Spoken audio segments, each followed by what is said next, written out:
హాస్టల్స్‌లో చదివేటటువంటి చదువుకుంటూ హాస్టల్‌లలో ఉండేటటువంటి విద్యార్థులకి కాస్మెటిక్ ఛార్జీలని ఇస్తారు. ఆడపిల్లలకి ఎస్పెషల్లీ ఈ ఫేస్ క్రీమ్స్ కానీ, లేకపోతే పొడూర్లు గానీ ఇట్లాంటివి గావాలి గాబట్టి.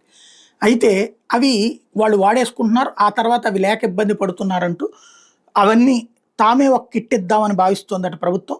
కొబ్బరి నూనె, టూత్ బ్రషు, పౌడరు, సబ్బు, hair band or rubber band or రిబ్బన్‌లు, Vaseline, washing powder Surf, toothpaste, tongue cleaner, shampoo, detergent సబ్బు ఇవి ఇద్దామని నిర్ణయించుకున్నారట. తద్వారా ఇది కాంట్రాక్టర్‌లకి బెనిఫిట్టు. ఇదివరకు వాళ్ళకి కావాల్సింది ఆళ్ళు కొనుక్కుంటారు. వాళ్ళకి అక్కర్లేకపోతే గనక వదిలేసుకుంటారు. ఇప్పుడు ఇవిస్తే ఇవి క్వాలిటీ అని ఎంతవరకు చెప్తారు? ఇదెవడో కాంట్రాక్టర్‌కి, మీడియేటర్‌కి ప్రయోజనం తప్పించి ఆ పిల్లలకేం ప్రయోజనం? ఇంకోటి ఒక రకాన్నే అందరూ వాడరు. ఒక్కోటి అందరికి పడదు కూడా. వాళ్ళకి డబ్బులిస్తే వాళ్ళేదో కొనుక్కుంటారు. బట్ ఇది మరి ఎవరు ఏ అధికారులు చెప్పారో, వాళ్ళ ఎనకాల ఉన్నటువంటి ఇంటెన్షన్ ఏంటో తెలీదు.